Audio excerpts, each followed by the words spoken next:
Well, hey there. It's VST Roulette time. So I made a list of the free VSTs I've downloaded but never used, put them in a 66 table, rolled a couple dice, and discovered that I'm going to try out the TB-303 strip. This seems to be a recreation of my favorite synthesizer, the Roland TB-303, and I'm really looking forward to trying it out. I've been looking for a software-based replacement that's easier to integrate into my workflow than Propellerhead's Rebirth and doesn't really give any bandwidth to Roland. So let's give this a shot. I have my DAW open and a MIDI test file loaded in.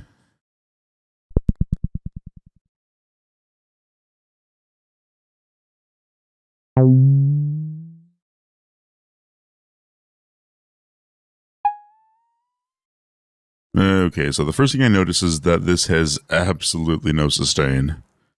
I think my normal test file isn't going to work on this, so I'll try this out and recap in a moment.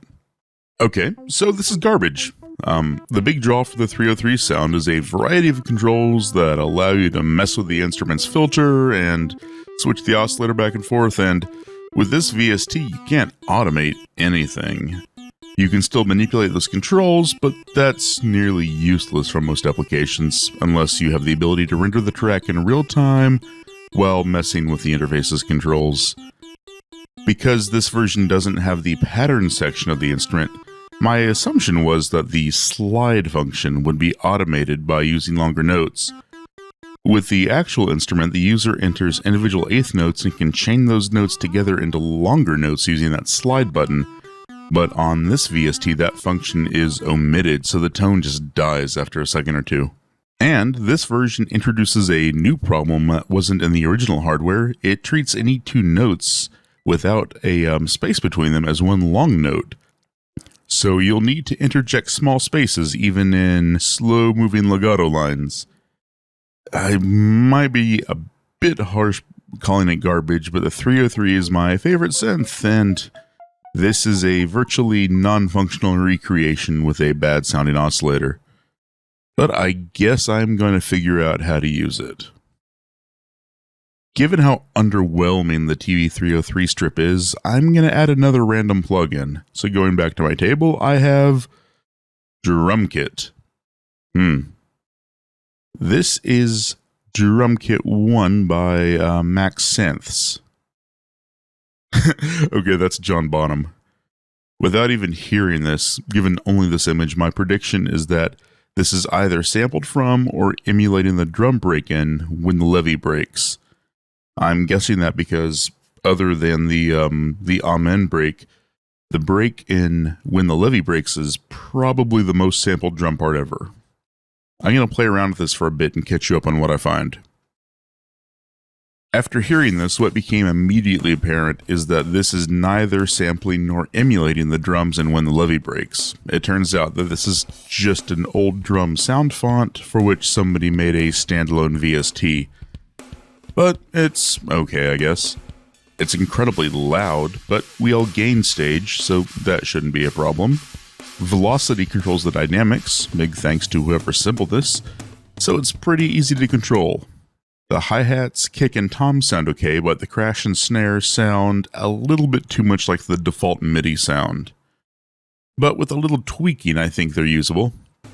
My biggest complaint is honestly that while there is a ride cymbal, there's not a ride bell, at least not that I can find. Trying to hit the bell of the ride results in a crash. With these two VSTs, we have a rhythm section, so it's time to write some music. Let's do something fairly chromatic. I'm going to pick two chords that are kind of related, but wouldn't really exist in the same piece if it were diatonic or on the same key. G and C sharp major. Nope, C sharp minor, there we go. Looking at the sharp side of the key signatures in Western tonal harmony, G major shows up in the keys of C, G, and D. C sharp minor doesn't pop up until we add one more sharp and get to the key of A. But that's where we stop seeing G natural, so the G major chord does not make an appearance. No matter, they are close enough to each other that they'll sound okay, especially if I make sure to put another chord in between them. Music theory, whether it's entrenched in the throes of academia or just messing around on a keyboard at home, is just the practice of studying music. And one of the most important parts of music theory isn't learning chords or voicing or counterpoint, but sitting down at a keyboard or picking up a guitar or dropping notes in a DAW and playing around with different sounds to see what sounds good together. And from doing that, I know that going from G major to a B major is going to sound pretty good.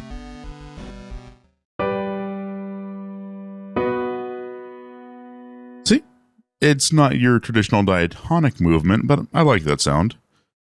When we go from the G major to the B stays the same, the G goes down a half step, or a semitone depending on where you're from, to the F sharp, and the D goes up a half step to the D sharp. And that B major is going to play pretty nicely with a C minor because B major and C minor are in two keys together, the keys of E and B. Now, I need another chord to get me back to the G. I'm just going to use some more half-step movement or semitone movement, depending on where you're from, to set us up for the G chord.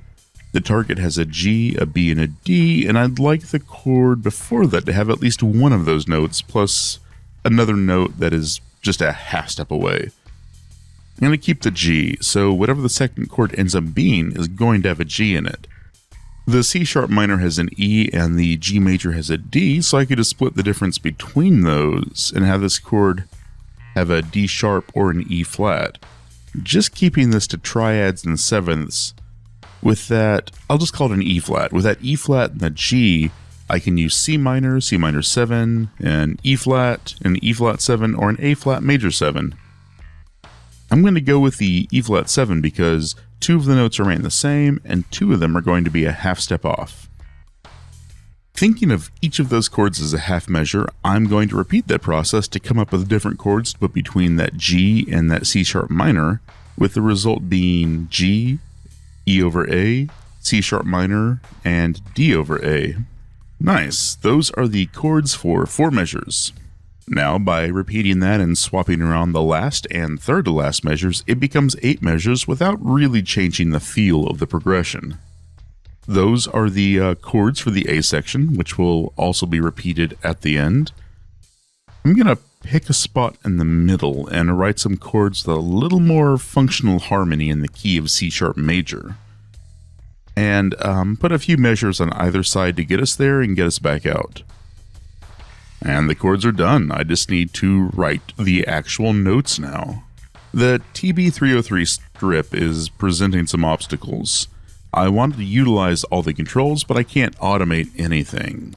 So I got a sound I liked. I added a little EQ shaping and an amp sim with a touch of drive, and ran the audio into a new track, which I recorded to while turning the controls in real time. But those were efforts to make this sound and act a little more like a 303 instead of what this actually is. It's just a simple bass synth. So I added another track and treated it like a sub bass. I dropped it down an octave, added a little chorus, drive, compression, and EQ, and it sounds like a decent synth bass. Drum Kit 1 is a little easier to work with. Though I wrote the drum part on one staff, I broke it into several tracks to try to fix a few things. I decided to lean into how artificial the snare sounded and tried to get the most trebly, snappy snare I could. The open hi-hat doesn't sound great when it rings out, so I found the hats work best if the open hat is hit with a mezzo forte, around a velocity of say like 80 to 84, and the hi-hat pedal was stomped immediately after at a fortissimo, around a velocity of 115. Given how staccato I had to make the bass, I wanted the kick to have a little more tone and sustain than what the Drum Kit 1 plugin gives me. I ended up doubling the kick with just one of those being the boosted low end and the other being only the mid to high impact sounds with a touch of distortion. I don't really like this bass synth and wasn't able to use it to make a full song like you can with just a couple 303s, so I had a little bit of fun with a couple keyboard parts.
Yeah, I really don't like the TB-303 strip. Divorced from one's expectations of what a TB-303 actually is, it would be fine as a very simple bass synth if it had any sustain.